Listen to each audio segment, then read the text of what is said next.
Assalamualaikum warahmatullahi wabarakatuh. Waalaikumsalam. Alhamdulillahirrabbilalamin. Assalatu wassalamu ala asrofil anbiya'i wal mursalin wa ala alihi wa sahbihi ajmain. Asyhadu an la ilaha illallah wahdahu la syarikalah wa asyhadu anna Muhammadan abduhu wa rasuluh. Bapak Ibu sekalian, jamaah kajian Islam, ilmu pengetahuan dan peradaban, kitab yang diselenggarakan oleh Ikatan Serikat Muslim se-Indonesia, IJMI, Organisasi Daerah Sleman. Alhamdulillah kita bersyukur kehadirat Allah Subhanahu wa taala bahwa pada kesempatan hari ini, pada pagi hari ini kita kembali dapat bersama-sama hadir di forum ini meskipun secara daring.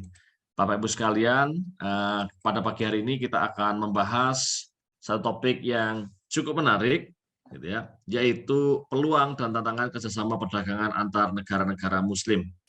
Dan hadir bersama kita narasumber Ibu Dr. Diah Titis Kusumawardhani, MIDEC, Master of International and Development Economics, dosen program studi ekonomi Fakultas Ekonomi dan Bisnis Universitas Muhammadiyah Yogyakarta, sekaligus juga wakil sekretaris Ikatan Serikat Muslim Indonesia Organisasi Daerah Sleman. Nah, Bapak Ibu sekalian, insya Allah kajian kita akan berlangsung selama 1 jam, mulai pukul 5.30 tadi, lebih dikit, dan nanti berakhir kira-kira pukul 6.30 lebih sedikit. Sesi ini direkam, dan insya Allah pada waktunya akan diupload ke YouTube. Bapak Ibu sekalian, nah mari langsung aja kita mulai, dan saya akan langsung persilakan kepada Ibu narasumber, Ibu Diah Titis Kusumawardhani untuk menyampaikan materinya kurang lebih selama 40 menit, dan nanti akan dilanjutkan dengan diskusi selama kurang lebih 20 menit. Kami persilakan. Baik, terima kasih Pak Ahmad Akbar Susanto dan IJMI Sleman atas kesempatan yang diberikan kepada saya untuk sedikit sharing ya kepada Bapak Ibu mengenai bagaimana sih peluang dan tantangan kerjasama perdagangan antar negara-negara Muslim ya. Nah, terutama karena menyoal negara Muslim, saya akan lebih banyak berbicara tentang OKI, Organisasi Kerjasama Islam atau OIC. Ya, baik, saya izin share screen, Pak Akbar.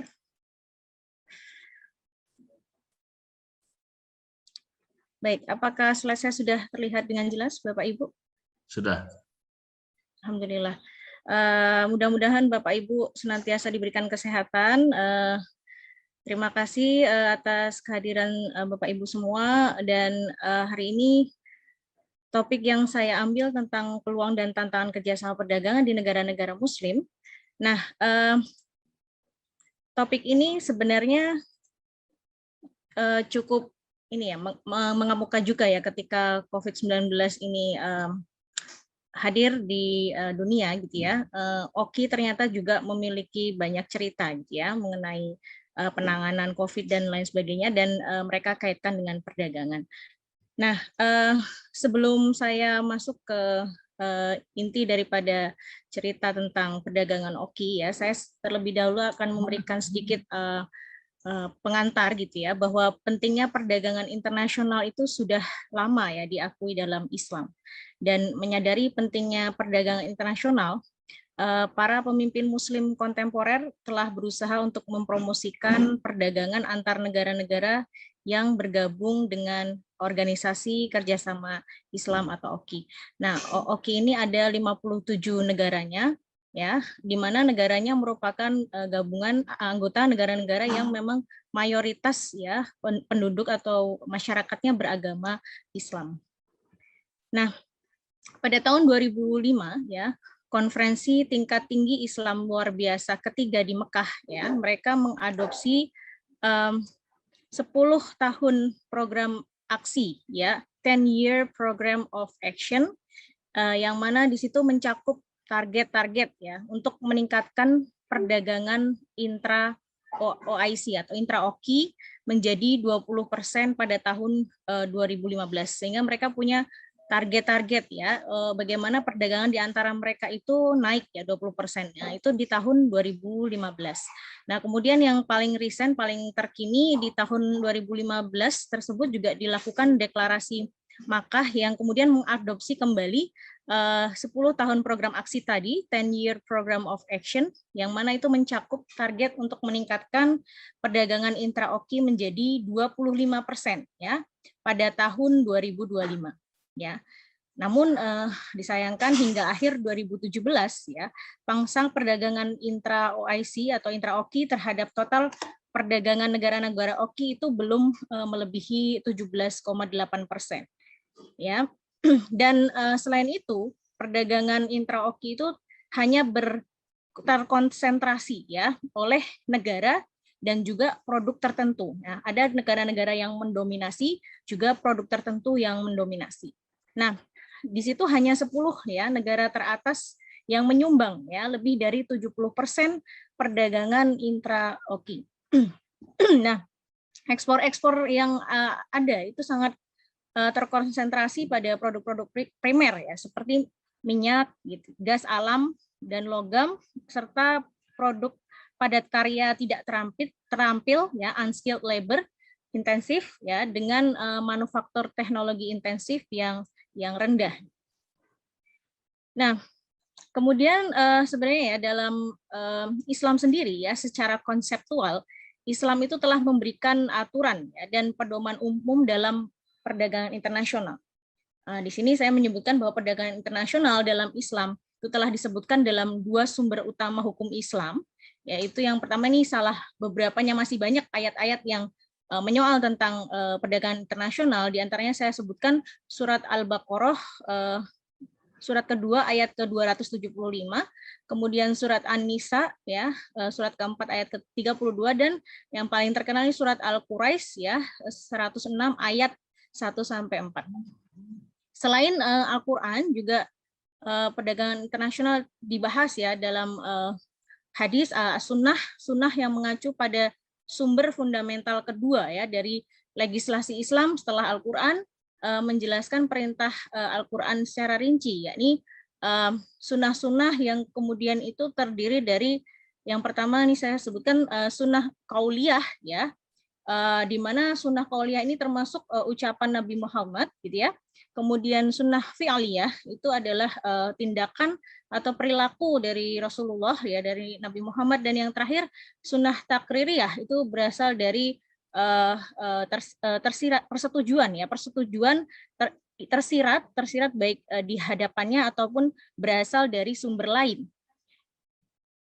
Nah, perdagangan internasional dalam Al-Qur'an, Sunnah, dan ilmuwan Muslim, aplikasi perdagangan internasional dalam Islam yang disebutkan dalam sumber utama hukum Islam seperti yang tadi sudah saya sebutkan Al-Qur'an dan Sunnah. Selain itu juga sumber-sumber syariat hukum Islam yang tidak diturunkan ya, yang dikembangkan oleh para ahli hukum Islam ya, seperti wahyu Al-Qur'an dan termasuk diantaranya adalah ijma ya.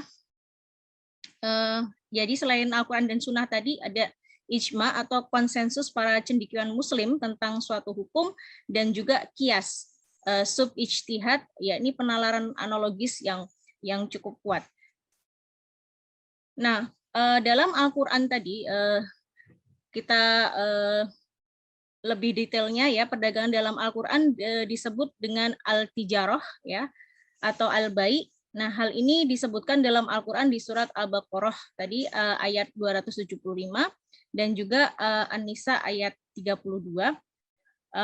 Yafi 2003 menyatakan bahwa ada 2 prinsip umum perdagangan, misalnya adanya kesepakatan bersama ya, dan tidak adanya produk dan kegiatan transaksi yang dilarang seperti misalnya mengandung unsur riba, gharar, dan maisir gitu ya, maghrib. Perdagangan itu harus didasarkan dari 4 pilar ya, didasarkan pada 4 pilar, yakni tauhid ya, adil atau keadilan, kemudian kehendak bebas, dan yang terakhir tanggung jawab. Nah, yang di Quran surat Al-Quraisy gitu ya, 1-4, di situ juga diceritakan terlepas dari perantau di Arab Tengah, perdagangan berkembang pesat ya di selatan, utara, dan di Mekah, tempat lahir Islam. Para pedagang Mekah melakukan perjalanan ya from south to north ya, selatan dan utara, dan dalam 2 perjalanan, satu di musim panas dan satu lagi di musim dingin ya. Seperti yang dikatakan dalam Al-Qur'an kepada kita dalam mengutip karunia yang diberikan oleh Allah kepada orang-orang Quraisy Mekah yang telah menetap di kota dan mengumpulkan kekayaan dan kekuasaan yang besar. Nah,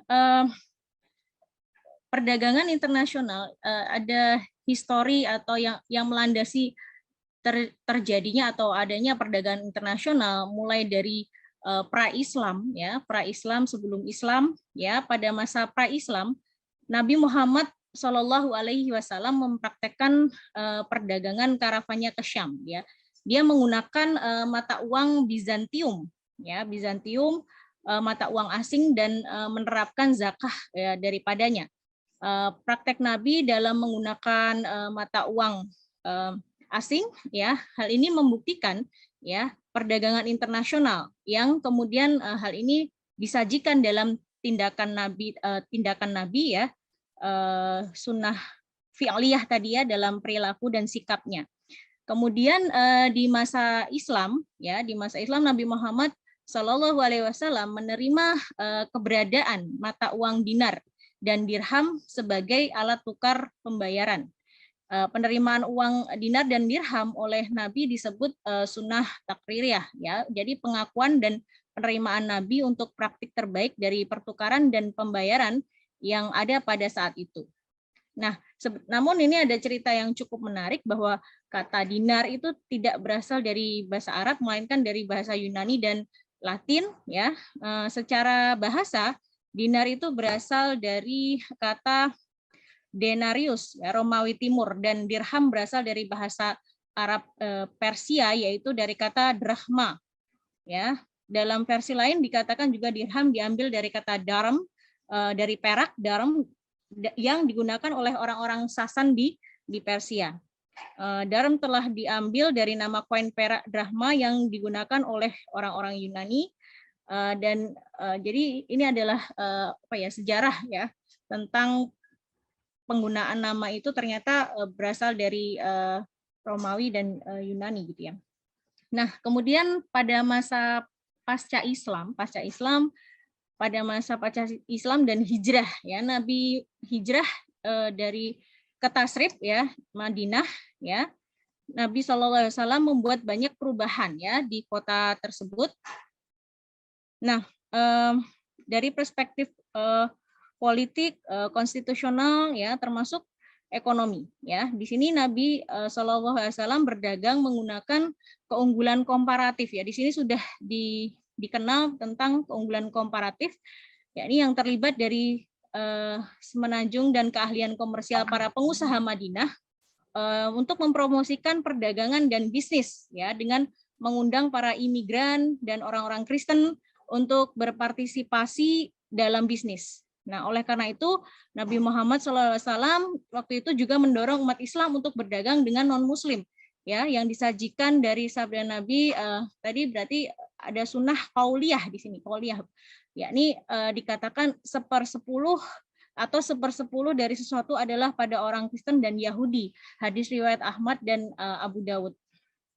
Kemudian selanjutnya di era Khulafaur Rasyidin, di era ini ada beberapa perkembangan ya dalam perdagangan bilateral. Pada masa pemerintahan Umar bin Khattab ya, perdagangan berkembang pesat ya hingga ke wilayah Islam meliputi Jazirah Arab, sebagian wilayah kekuasaan Romawi yakni Suriah, Palestina dan juga Mesir, dan seluruh wilayah kerajaan Persia termasuk Irak. Juga terjadi pada pemerintahan Utsman bin Affan dan juga Ali bin Abi Thalib yang mereka sama-sama memperluas wilayahnya untuk menciptakan hubungan bilateral dan perdagangan dengan negara lain. Nah, kemudian di Bani Umayyah ini tidak seberapa banyak ya perubahan dari pemikiran dan pemuka Islam tentang perdagangan atau perdagangan internasional saat itu.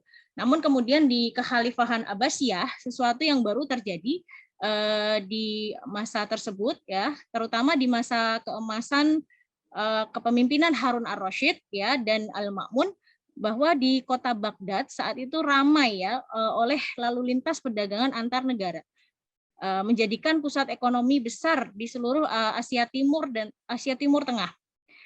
Luas wilayahnya mendorong perputaran dan pertukaran komoditas jajahan komoditas menjadi ramai. Kemudian terutama misalnya bekas jajahan Persia dan Bizantium yang memiliki potensi ekonomi yang cukup besar.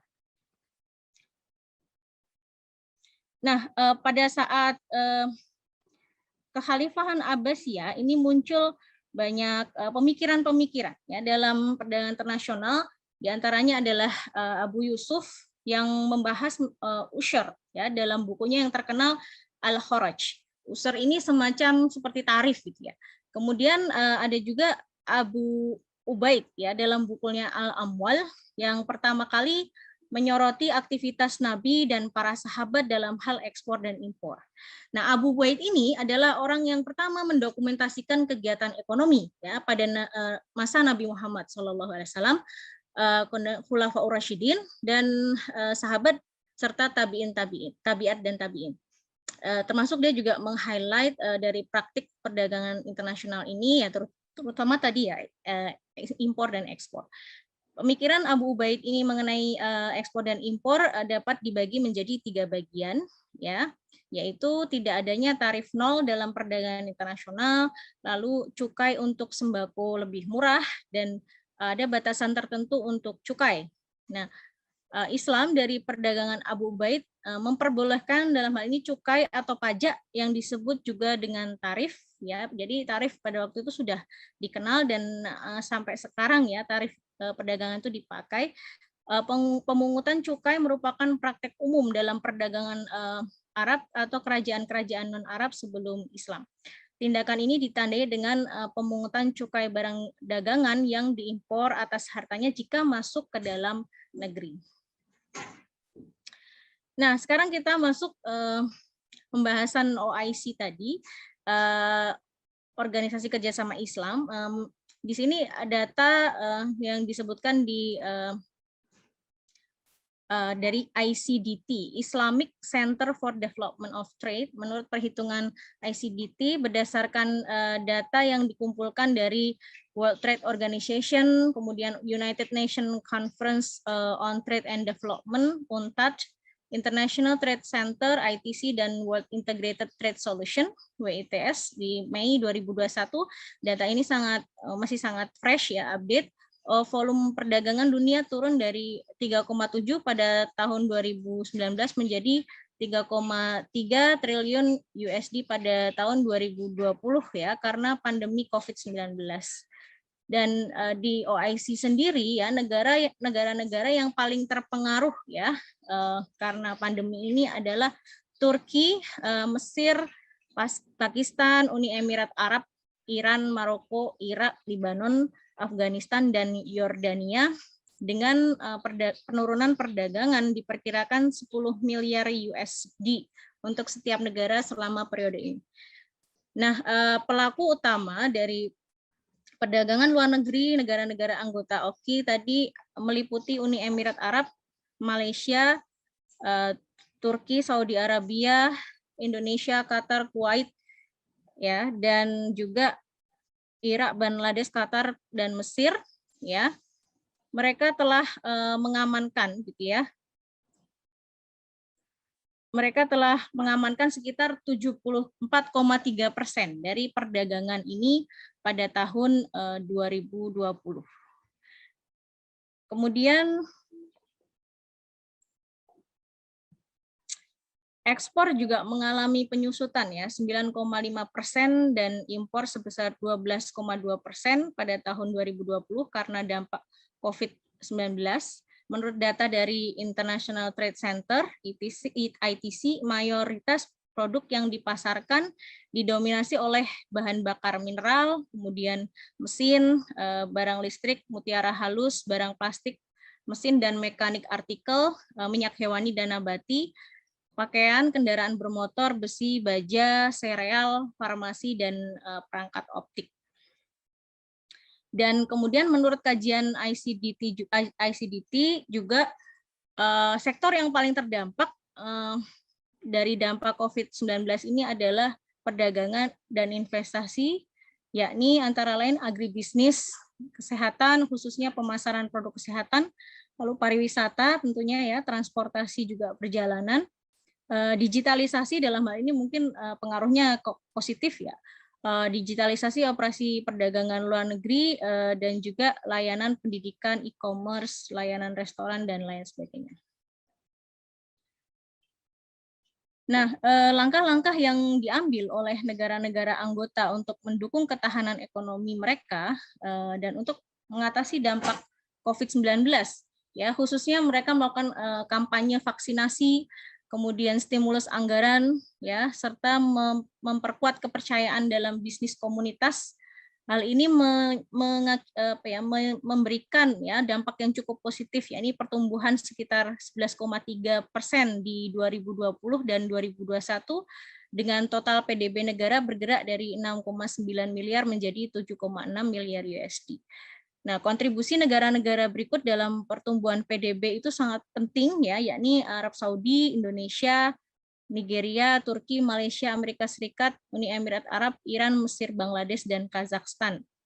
Dan di mana hubungan dari kerjasama bilateral di dalamnya itu juga yang bermain di dalamnya itu cukup penting ya, cukup menonjol.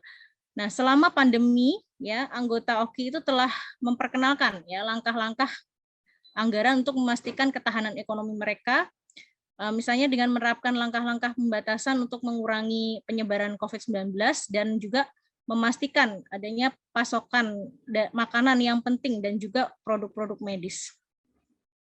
Nah, selain tadi perdagangan, PDB, dan juga hubungan bilateral, di sini disebutkan juga mengenai investasi asing juga mengalami penurunan ya secara signifikan di beberapa negara ya, khususnya di negara Sub-Sahara Afrika, kemudian dunia Arab dan Asia, dan juga beberapa proyek sempat terhenti ya seperti urusan bisnis, konstruksi dan manufaktur, serta terjadi beberapa pembatalan dan penundaan ya, misalnya dari perjanjian perdagangan serta investasi bilateral dan juga regional. Nah, oleh karena itu beberapa perdagangan dan perjanjian promosi investasi juga dilakukan secara online. Nah, lebih lagi COVID-19 ini dapat menurunkan FDI ya sebesar hingga 40% ya antara 2020 dan 2021, dan terutama untuk sektor-sektor seperti energi, angkutan udara, dan juga otomotif. Nah, untuk negara-negara yang tadi kesulitan dalam perdagangan, kemudian mengalami penurunan pertumbuhan ekonomi dan juga investasi, mereka mendapat manfaat dari layanan bantuan keuangan dan teknis ya dari beberapa negara OKI dan juga institusi internasional. Nah, selain itu Islamic Center for Development of Trade atau ICDT tadi mereka menyelenggarakan ya berbagai webinar ya tentang norma dan sertifikasi, lalu promosi perdagangan, pembiayaan dan asuransi perdagangan serta investasi, juga webinar mengenai negosiasi internasional, integrasi regional, informasi bisnis, melalui pengumpulan statistik perdagangan dalam pelayanan, pemasaran destinasi pariwisata, doing business, dan juga promosi investasi di negara-negara OKI. Serta mereka juga catch up dengan revolusi industri 4.0, penyelenggaraan forum-forum digital. Untuk memerangi penyebaran pandemi secara umum, negara OKI harus berinvestasi lebih banyak gitu ya di industri farmasi ya dan medis di tingkat nasional maupun regional agar mereka dalam hal ini memiliki ambang batas stoknya banyak ya untuk menghindari produk ini menurunkan volume impor. Nah, OKI dan mitra pembangunan telah memulai beberapa proyek ya untuk membantu negara-negara muslim dalam mengurangi dampak COVID-19, khususnya implementasi regional atau value chains ya yang meluncurkan kembali produksi lokal, pariwisata, transportasi dan asing langsung investasi asing langsung ya melalui platform elektronik ya dan pertemuan fisik. Selain itu, jadi ada mereka mencoba untuk memperkuat lagi gitu ya investasi langsung juga melalui pertemuan-pertemuan fisik. Selain itu, strategi lain yang bertujuan membantu negara-negara untuk mengurangi resiko penyebaran penanganan COVID-19 melalui kemudahan akses dan juga perdagangan vaksin, obat-obatan, dan juga pemeliharaan produk antar negara-negara anggota OKI. Nah, karena tadi kita melihat tren ya bahwa pandemi COVID-19 ini berdampak ya pada perdagangan intra-OIC atau intra-OKI ya antara tahun 2019 sampai 2020 ya.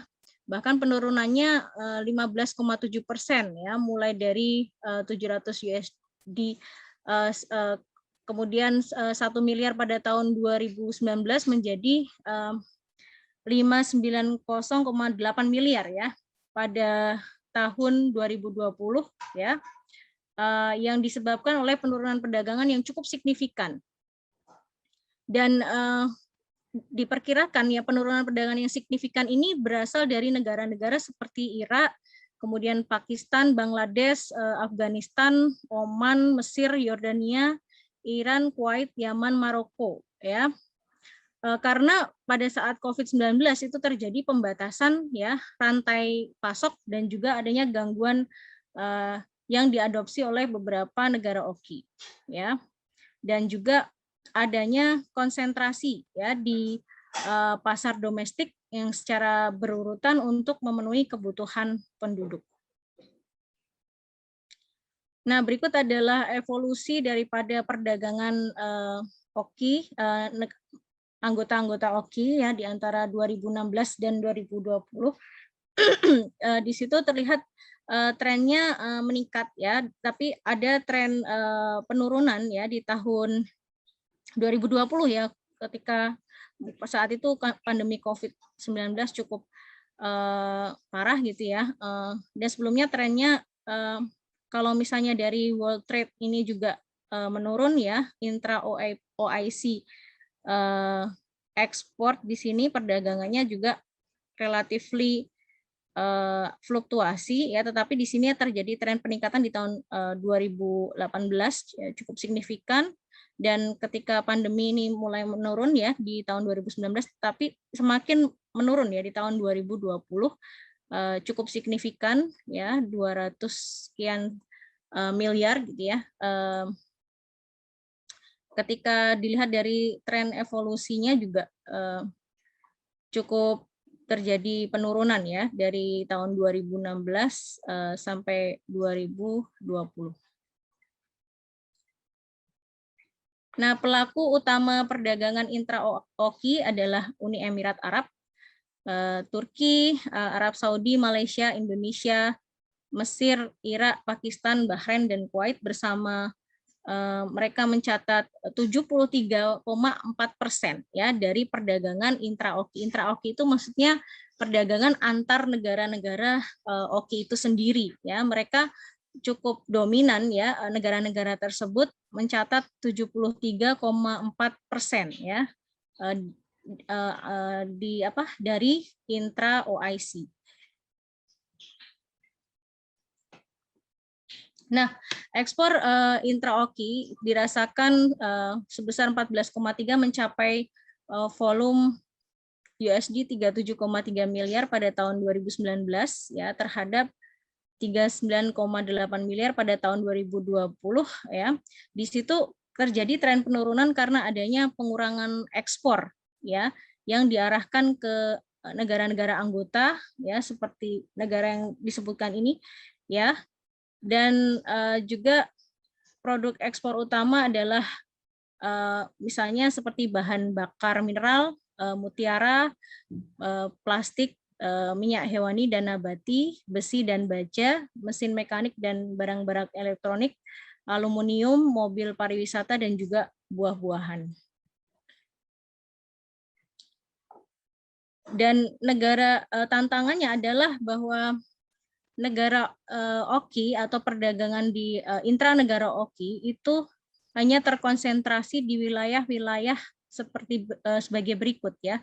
Negara GCC ya, negara Teluk ya, yang memiliki pangsa pasar sebesar 39% ya.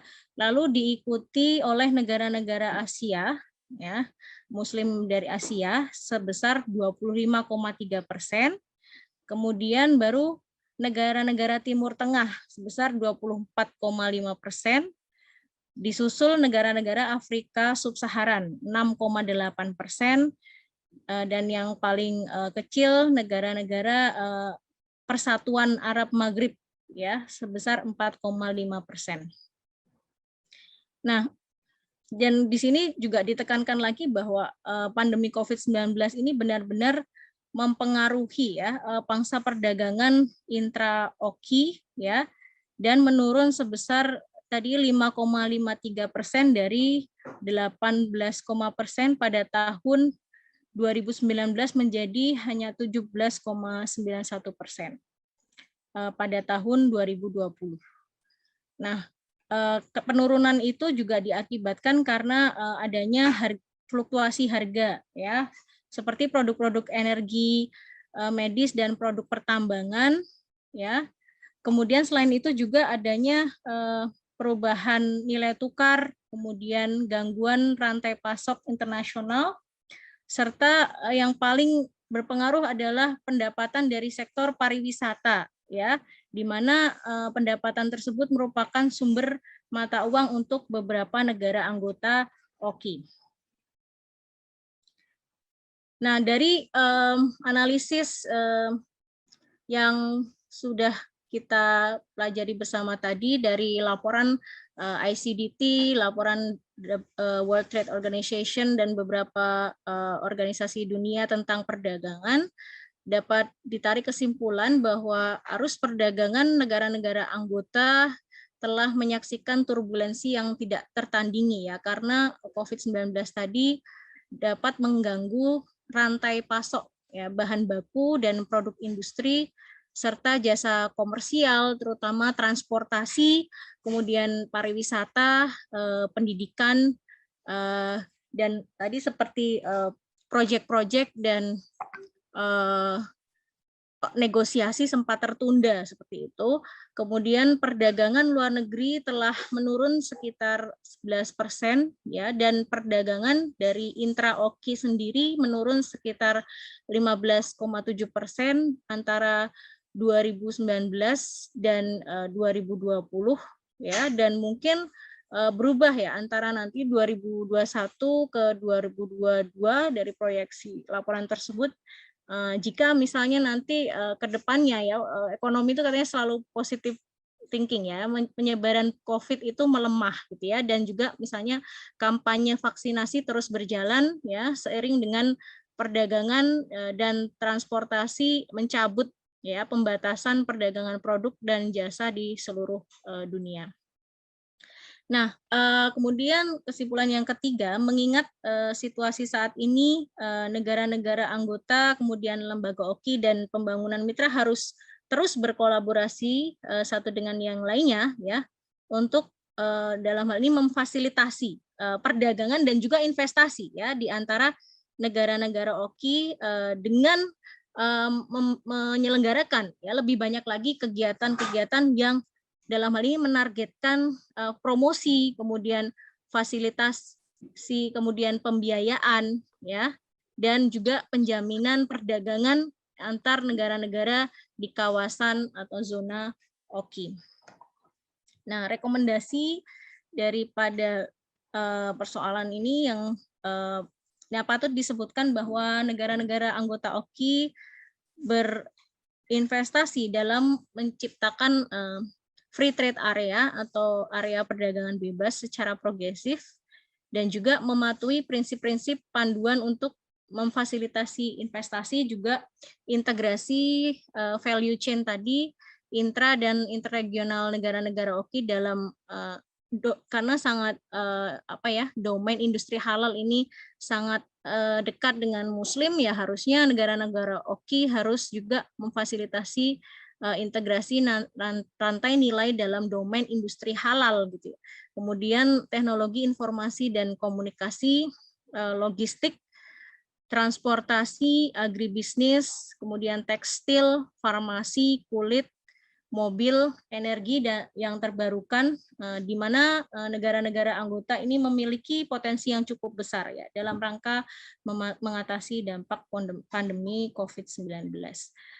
Nah, mungkin dari saya cukup sekian, mungkin bisa dilanjutkan dengan sesi diskusi, dan ya mungkin ini juga sesi diskusi ini akan juga kita sama-sama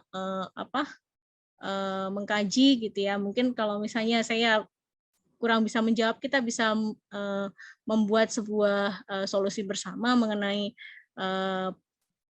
persoalan ya kerjasama perdagangan di antara negara-negara Muslim, karena saya merasakan juga literatur dan juga paper atau artikel-artikel yang membahas persoalan ini juga masih sedikit ya, ditambah dengan mungkin literatur-literatur klasik. Tapi untuk yang kajian kontemporer yang detail membahas seperti ini masih cukup jarang ya. Yang udah ada banyak tapi ya belum komprehensif seperti itu. Nah, terima kasih atas perhatiannya. Wassalamualaikum warahmatullahi wabarakatuh. Waalaikumsalam warahmatullahi wabarakatuh. Oke, terima kasih Ibu Diah Titis Kusumardani dan Bapak sekalian semuanya. Demikian tadi kita sudah mengikuti pemaparan yang sudah disampaikan. Dan kita masih punya waktu sekitar 20 menit insya Allah untuk berdiskusi. Saya lihat di sini hadir luar biasa ini para cendekiawan hebat-hebat ini. Gitu. Saya kira di antara yang istimewa ini ada hadir Ibu Dr. Siti Mutia Setiawati, ahli kajian hubungan internasional UGM. Ya, saya lihat juga hadir beberapa yang lain begitu. Oke, Bapak Ibu sekalian, kami persilahkan jika ada di antara Bapak Ibu sekalian yang akan menyampaikan pertanyaan, komentar, diskusi, gitu, pendapat juga boleh. Gitu. Kami persilahkan jika ada.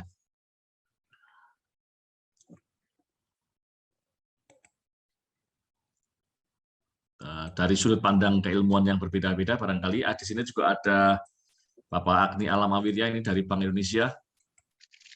Ada Pak Dudi Rus Maradona, ini juga para ekonom ini. Pak Dudi Rus Maradona, Dr. Dudi Rus Maradona, Ketua Bidang Ekonomi di ITB Sleman. Silakan kalau ada komentar, diskusi, pertanyaan. Nah, ini Pak Dudi juga ahli trade ini. Wah, Pak Dudi mungkin bisa memberikan ilmunya malahan ya. Pak Ahmad Ramadhani. Ya, Pak Jumadi ini ekonom juga ya, dan di luar itu masih banyak dari bidang-bidang yang lain. Ya, silakan Pak Jumadi ini, Pak Dr. Jumadi, kami persilakan.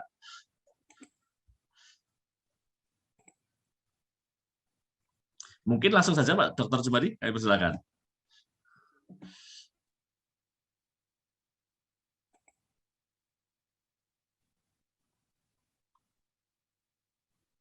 Oh, belum siap. Oke. Jadi kalau kita lihat, mungkin saya ajukan pertanyaan dulu ya untuk diskusi, untuk memancing diskusi. Jadi tadi sudah diceritakan kan sejarah panjang ya perjalanan perdagangan di antara negara Muslim ya, baik yang sifatnya itu normatif sebagaimana yang diajarkan di dalam Quran dan Sunnah begitu, maupun yang sifatnya itu empiris ya, positif apa adanya begitu seperti di zaman Rasulullah, kemudian zaman para sahabat, dan kemudian juga semakin ke sini begitu. Nah, kita tahu bahwa saat ini secara umum itu negara-negara Muslim itu perekonomiannya relatif tertinggal. Ya, dilihat dari paling nggak kalau dari indikator-indikator negara maju gitu, belum ada negara Muslim yang masuk kategori negara maju. Mungkin Turki sesekali dianggap sebagai negara maju, tapi karena pendapatan per kapitanya masih relatif rendah, belum termasuk negara berbawah tinggi, maka seringkali dikeluarkan dari kategori negara maju. Nah, yang lain-lain, kalaupun ada beberapa yang termasuk negara maju, tapi mereka negaranya sangat bergantung pada minyak, misalnya begitu. Nah, karena misalnya di negara Timur Tengah tuh dekat-dekatan, begitu ya, dekat-dekatan, tapi semuanya produksinya minyak, begitu. Apakah itu ada hubungannya dengan tantangan perdagangan internasional di antara sama negara Muslim sekarang?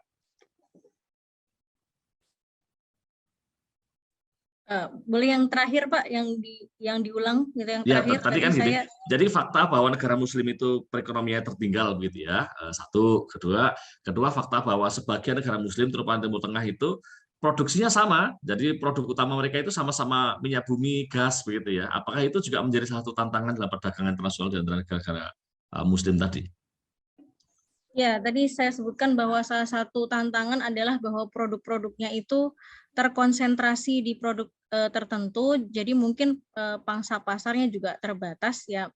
hal ini merupakan salah satu tantangan juga gitu ya, dan juga tadi terkonsentrasi di 10 negara teratas perekonomian dari top 10-nya OKI sendiri. Jadi belum rata ke 57 negara-negara. Nah, mungkin bisa dipahami ya karena beberapa negara dari yang 57 itu tidak sepenuhnya mungkin memiliki potensi sumber daya alam, kemudian perekonomiannya juga bagus ya. Nah, sehingga jadi terkonsentrasi di beberapa negara-negara dan juga terkonsentrasi dalam hal produknya juga ya, seperti tadi hanya misalnya minyak, mineral, kemudian dan untuk misalnya produk-produk manufaktur yang padat atau efek teknologi intensif itu juga masih sangat rendah, padahal itu banyak dicari mungkin ya di perdagangan dunia atau world trade. Begitu Pak Akbar. Baik, oke. Ini sudah ada beberapa pertanyaan. Pertama dari Pak Dudi nih. Pertanyaan Pak Dudi ini, pertanyaan begini. Pak Dudi atau mau menyampaikan langsung? Boleh Pak Dudi kalau mau menyampaikan langsung. Belum, ya udah. Dengan adanya COVID-19, kira-kira pola perdagangan negara-negara OIC lebih menuju spesialisasi atau diversifikasi? Nah, mungkin perlu dijelaskan dulu nih, karena tidak semua audiensnya orang ekonomi ya. Mungkin apa yang dimaksud dengan perdagangan yang terspesialisasi, apa perdagangan yang terdiversifikasi, gitu. Dan kemudian kira-kira kemana arahnya? Kalau maksudnya dengan mungkin sedikit izin menjelaskan ya, untuk terspesialisasi dia misalnya spesialisasi ke produk-produk tertentu ya, yang mungkin tadi kan disebutkan ada di perdagangan, konsep perdagangan spesialisasi itu kan ada yang misalnya padat tenaga kerja, atau misalnya padat tenaga kerja itu labor intensif produk. Ya, berarti produk itu memang dia menggunakan banyak tenaga kerja dan produknya jenis tertentu ya. Kemudian yang kedua ada teknologi padat modal gitu ya. Capital intensif. Nah, itu juga produk-produk yang memang banyak menggunakan modal daripada tenaga kerja dan produknya jenis-jenis tertentu juga ya. Kemudian ada juga produk yang padat teknologi. Jadi dia banyak menggunakan teknologi seperti misalnya alat-alat yang canggih ya, yang komputer, laptop, handphone itu kan padat teknologi gitu ya. Nah, itu setiap negara kan dia punya spesialisasi untuk memproduksi barang-barang tersebut tergantung dari bagaimana resource yang dia punya. Kalau misalnya Indonesia itu kan memang abundant atau resource yang melimpah itu adalah tenaga kerja, sehingga dia lebih spesialisasi misalnya untuk memproduksi barang-barang dengan padat tenaga kerja gitu ya.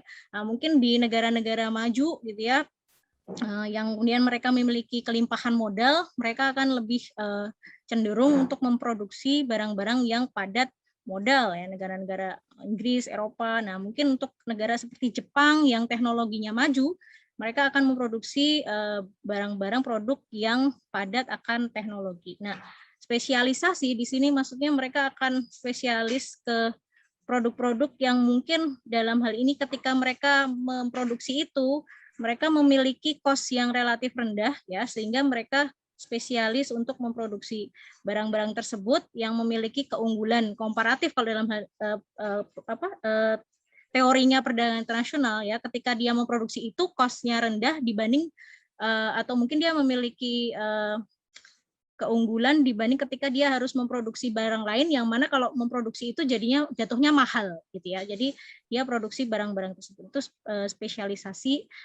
Diversifikasi maksudnya dia mempunyai banyak produk yang bermacam-macam ya, variatif gitu ya.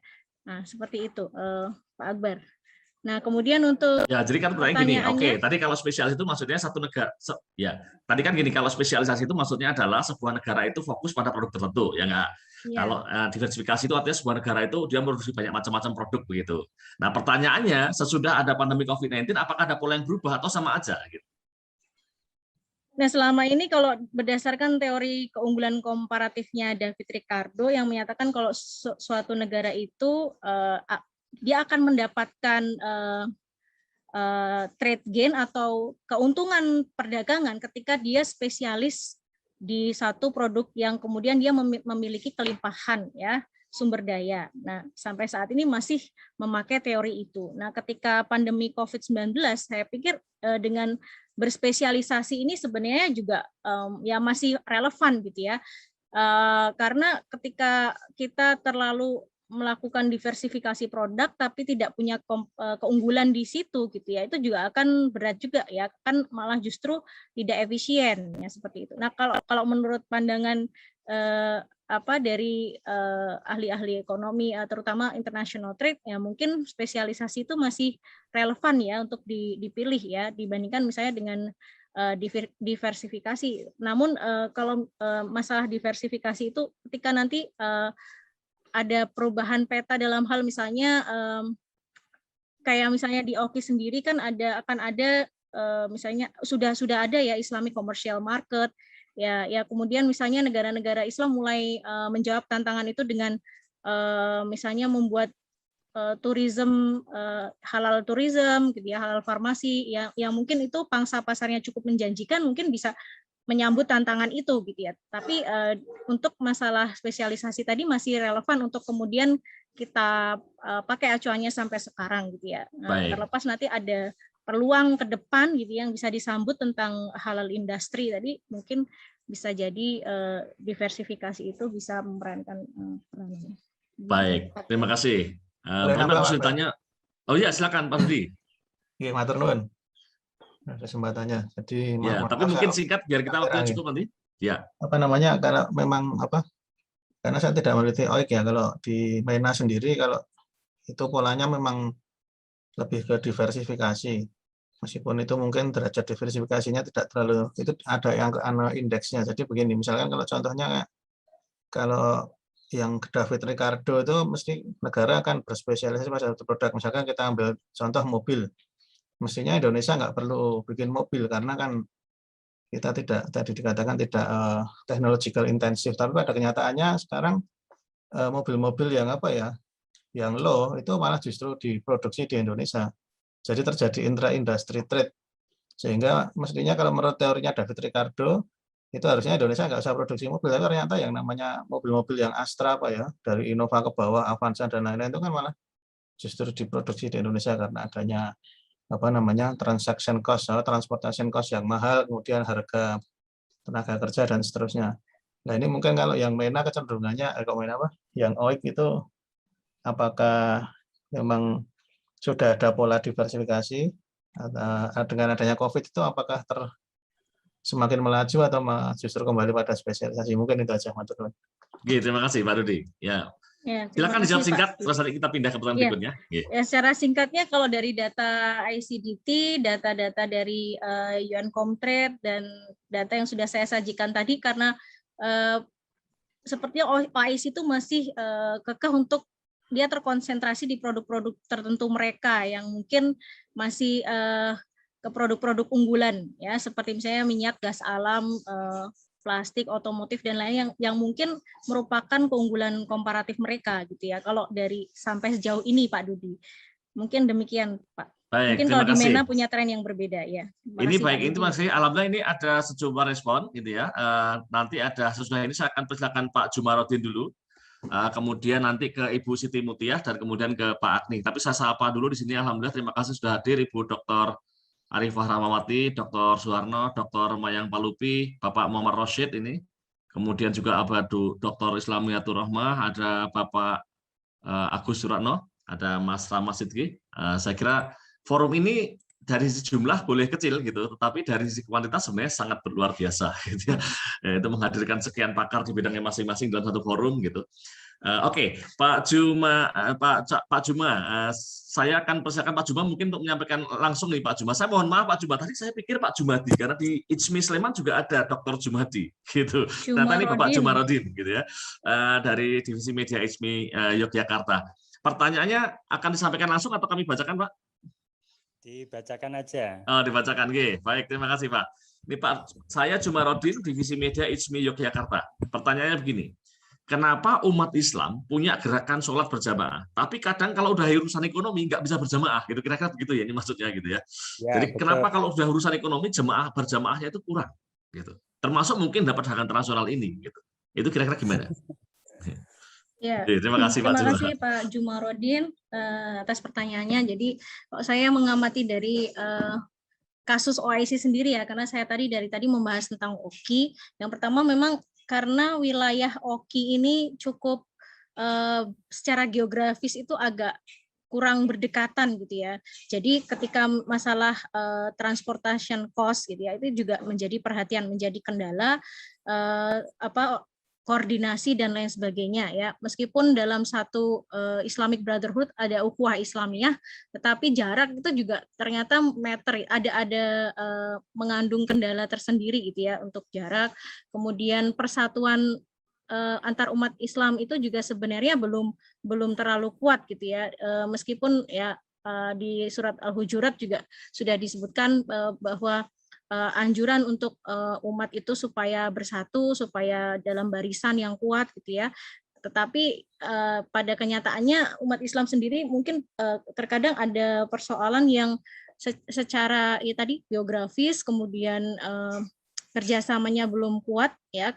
Dahulu misalnya dalam sejarah pun keruntuhan peradaban Islam juga muncul itu bisa terjadi karena adanya tercerai-berai ya, negara-negara kecil itu saling punya kepentingan sendiri gitu ya, jadi belum dalam satu payung untuk kemudian kita memajukan Islam, itu belum ada giroh atau ruh yang seperti itu yang bisa kita angkat, meskipun sudah dalam satu diwadahi oleh OKI, tetapi belum juga sampai sekarang itu solid gitu. Juga karena tadi kondisi perekonomian antar negara-negara OKI juga berbeda-beda gitu ya, begitu Pak Jumarodin. Untuk masalah tadi sholat berjamaah, tapi kalau dalam mungkin akan agak susah memang menggabungkan Islam itu menjadi umatan wasata yang bersatu, itu mungkin ada penelitian tersendiri ya yang harus diambil untuk kenapa susah gitu ya untuk Islamic Solidarity ini menjadi isu yang kuat untuk mempersatukan seluruh umat dalam hal ekonomi dan perdagangan.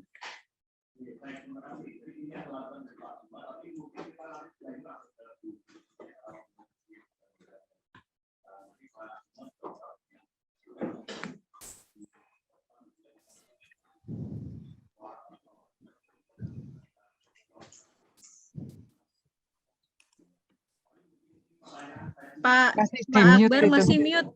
Pak Akbar mute. Oh iya, terima kasih. Jadi tadi ada tambahan dari Pak Juma ini, beliau menambahkan, tapi kita langsung ke Bu Siti Mutia sesudah ini. Pak Juma mengatakan, mungkin tidak sih ekonomi kita menjadi kuat bersamaan, lalu sehingga kalau setelah ekonomi kuat, kita bisa politiknya juga kuat, dan kalau politiknya kuat, kita bisa menebar rahmat kepada seluruh dunia gitu. Itu, tapi saya kira ini harapan beliau, pertanyaan sekaligus harapan, dan saya simpan saja ini untuk refleksi kita semua saja, gitu ya. Baik, saya langsung ke Bu Siti Mutia, Bu Dr. Siti Mutia Setiawati, kami persilahkan. Ya, matur nuwun Pak. Terima kasih Ibu Diah Titis atas masukannya. Perkenalkan, nama saya Siti Mutia dari Visipol UGM, Hubungan Internasional. Ya, saya aktif dulu ya. Sekarang akhir-akhir ini di ISMI kurang aktif karena saya lebih banyak ke Muhammadiyah ya, aktif di Muhammadiyah dan Masjid Kampus gitu. Ibu Diah, bidang saya itu sebetulnya dari S1, S2, S3 itu Timur Tengah ya. Jadi tapi politik gitu. Kalau kerjasama politik itu saya sudah ini ya hopeless gitu, sudah tidak punya harapan semacam itu. Bayangkan anggota OKI itu sebagian besar bermasalah. Jadi dari Suriah, Yaman, Irak ya, kemudian Arab Palestina sendiri, Mesir, nggak ada yang tidak masalahnya itu akut. Nah, kalau dalam teori organisasi itu, organisasi internasional itu kalau anggotanya bermasalah itu organisasinya bermasalah gitu. Jadi saya tuh betul-betul mengajarkan masalah yang nggak ada habisnya, kan mahasiswa lama-lama juga ini ya, apa sih kok nggak ada penyelesaiannya gitu. Nah, saya mendengarkan Ibu sejak tadi, saya punya harapan Bu, kalau ekonomi ternyata mereka masih bisa bekerja sama gitu ya. Di awal Ibu tadi menjelaskan, saya beberapa mencatat itu Ibu menjelaskan bahwa kerjasama di antara negara-negara OKI, tapi Ibu kayaknya tidak menyebutkan ada development aid ya, yaitu 8 negara Islam termasuk diantaranya Indonesia, Malaysia, ya kemudian Bangladesh, Pakistan itu ya, minus minus yang tidak diajak itu mana ya itu saya lupa 8 itu D8 juga, ya Bu, D8 ya ya. development aid D, ya ya, D8 itu sudah hopeless juga gitu ya, menekankan pariwisata tapi juga tidak ada ini kemajuan karena masalah politiknya berat gitu. Lah, tapi penjelasan Ibu yang terakhir saya jadi kembali, loh ternyata ekonomi pun juga ini karena tadi Bapak yang terakhir bertanya bahwa Islam itu bisa bisa sholat berjamaah tapi tidak bisa ekonomi berjamaah itu, Bu. Jadi kemudian begini, khusus untuk Indonesia, Ibu. Ya, jadi beberapa waktu yang lalu saya juga diundang Kemenlu untuk memberi masukan karena kita mau invest. Kita yang mau invest ke Arab Saudi. Terutama itu untuk pembangunan jalan-jalan itu PT Wika dan lain sebagainya. Ternyata sebagai sesama negara Islam kita itu tidak diistimewakan ya. Jadi bagaimana dengan ini yang saya tahu kenapa tidak diistimewakan, padahal kita ini solidaritas keislaman kita itu tinggi. Kalau kita itu menganggap negara-negara Islam atau dunia Islam itu teman Indonesia semua dan terutama masyarakat ya. Saya kadang mengabaikan negara, tapi masyarakat itu menaruh harapan pada dunia Islam. Yang kita bikin kaget adalah ketika Raja Salman ke sini ternyata tidak ada konsesi yang ekonomi yang mencerahkan yang bisa membuat Indonesia tergantung pada Arab Saudi. Akhirnya jangan salahkan kalau pemerintah kemudian melirik Cina ternyata lebih mudah gitu. Ya. Kemudian yang menjadi pertanyaan saya adalah benarkah negara dunia Islam itu menganggap Indonesia itu tidak selevel dengan mereka gitu, sehingga mereka lebih senang kerjasama dengan bukan Indonesia dan bukan Muslim gitu ya. Apa salah kita gitu loh? Kalau dari segi ekonomi kita itu cuma dianggap sebagai negara pemasok TKW, tenaga kerja kasar ya, sehingga itu yang menyedihkan saya ya. Kemudian ya sekarang sudah ada banyak di Qatar, di negara-negara Teluk pekerja Indonesia skilled worker, tapi itu hanya berapa persen. Jadi kita itu image mereka terhadap Indonesia itu ya pemasok TKW gitu, unskilled worker gitu. Ibu sebagai pengamat ekonomi, benarkah demikian? Karena dari segi politik mereka jadi meremehkan kita. Gitu. Betul. Ya, matur nuwun. Baik, terima kasih Bu Siti Mulyasa. Saya kira luar biasa ini diskusi kita ini dari sudut pandang yang lain sangat menarik. Monggo Bu Dia ini, tapi waktu kita udah habis nih. Silakan. Masih banyak pertanyaan tapi kayaknya nggak bisa semua ya. Ini di chat banyak banget. Oke, untuk tadi masalah ya saya terima kasih Bu atas masukannya yang jadi memang salah satu negara-negara muslim tidak bisa bersatu itu ya karena tadi punya masalah-masalah sendiri, itu juga masuk dalam penelitian saya ya, disertasi saya, dan saya juga membaca itu di tempatnya disertasinya Pak Dudi ya, bahwa political stability atau stabilitas politik ini sangat mempengaruhi sebenarnya karena masing-masing kan punya konflik di negara masing-masing ya, sehingga misalnya kayak Palestina sampai sekarang masih bergolak. Nah, ini gimana mau perdagangannya maju ya, sedangkan untuk cari data Palestina itu aja susah sekali. Kita nggak bisa membuat kebijakan-kebijakan mengingat dari data sendiri, misalnya kita membuat penelitian saja untuk data-data negara-negara tersebut itu sangat susah. Jadi kadang-kadang misalnya dari 57 itu yang data yang available mungkin sekitar 40-an gitu, atau yang lainnya itu ada tapi datanya tidak lengkap. Jadi salah satunya karena konflik politik di antara masing-masing negara tersebut. Nah, tadi pertanyaan Ibu adalah apakah pertanyaan Bu Siti tadi gimana Pak Akbar? Ya, Ibu Siti kan tadi banyak memberikan masukan, intinya agak hopeless lah gitu ya. Hopeless, nah ini agak sulit gitu. Terus kemudian ternyata dari sisi ekonomi tadi juga dijelaskan ternyata agak sulit juga gitu.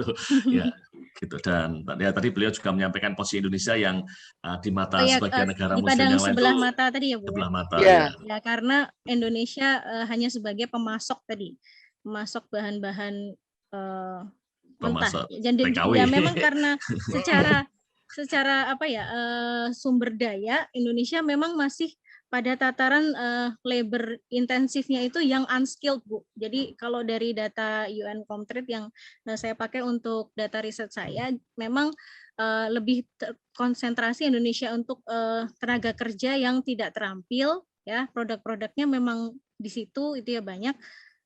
Kalau misalnya itu jadi dipandang sebelah mata ya bisa jadi itu karena mungkin selama ini yang jadi common sense-nya kalau negara-negara maju yang kemudian teknological produknya itu dia menguasai ya mungkin mereka karena kebutuhan sekarang juga termasuk kayak barang-barang yang mungkin padat modal dan juga teknologi juga cukup besar ya mungkin dia kerjasama dengan negara-negara tersebut juga gitu ya.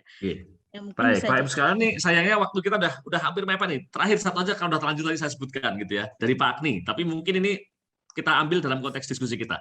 Pak Agni menanyakan nih kaitannya dengan pariwisata halal gitu ya. Dengan pertumbuhan wisatawan negara oki sangat tinggi tadi ya dengan rata-rata dunia ya, apakah itu mungkin jadi salah satu potensi untuk meningkatkan pertukaran jasa gitu ya, bukan pertukaran barang begitu. Mungkin bagi Indonesia atau mungkin dari konteks oki, mungkin singkat silahkan. Nah, ketika mungkin tentang pariwisata halal ini kita digarap secara serius mungkin bisa ya, tapi itu juga kembali kepada tadi pemimpin-pemimpin kontemporer di OKI apakah mereka punya forward looking yang cukup jelas ya ke depan ya untuk bagaimana mereka membina hubungan kerjasama di antara negara-negara Islam untuk mewujudkan industri halal terutama misalnya pariwisata halal ya lebih dulu starting dari nanti daripada diambil alih atau mungkin didahului oleh negara-negara yang lain non-muslim ya karena sekarang ini ancamannya adalah memang negara-negara non-muslim itu sudah mulai mengembangkan wisata halal jadi ini agak-agak ya harusnya ini menjadi ancaman ya kalau misalnya kasarannya adalah musuh bersama itu kan membuat kita kuat ya harusnya ini jadi sebuah motivasi ya encourage ya teman-teman terutama ya ini tadi back to pemimpin-pemimpin daripada masing-masing negara muslim yang kemudian tergabung di OIC ini punya satu visi gitu ya bersama untuk bisa mewujudkan planning ke depan untuk tourism halal ini ya. Baik, terima kasih. Saya mohon maaf ini ada dari Bu Mayang sepertinya tidak bisa kita diskusikan gitu karena sudah waktunya habis. Pak Juma juga tadi masih ada tambahan tapi sebenarnya nggak bisa ini karena waktunya sudah habis. Kita harus mengakhiri sesi ini. Terima kasih banyak kepada Ibu Dr. Diah Titis Kusumawardhani yang sudah menjadi narasumber kita dan juga kepada Bapak Ibu sekalian semuanya yang sudah berkenan hadir pada diskusi pagi hari ini. Sangat mencerahkan kita bersama begitu ya. Tentu saja banyak pertanyaan tidak terjawab, banyak hal yang tidak bisa memberikan harapan cukup kuat gitu seperti tadi kata Bu Siti Mutia gitu ya. Sebagian mungkin agak hopeless lah gitu ya. Tapi oke, bagaimanapun kita dengan mendiskusikan ini minimal kita mengingatkan memori kita terhadap isu-isu yang sedang terjadi dan mungkin juga suatu saat relevan bagi kita untuk bisa berkontribusi. Bapak Ibu sekalian, demikian saya kira acara Kitab Kajian Islam Ilmu Pengetahuan dan Peradaban hari ini. Insya Allah kita ketemu lagi pada Sabtu pagi pekan depan pukul 5.30. Dari saya mohon maaf jika ada kekurangan. Kita tutup. Assalamualaikum warahmatullahi wabarakatuh. Terima kasih Bapak Ibu sekalian. Terima kasih Bapak Ibu pertanyaannya luar biasa. Ya, terima kasih Bapak Ibu. Terima kasih, Mbak. Terima kasih. Ya.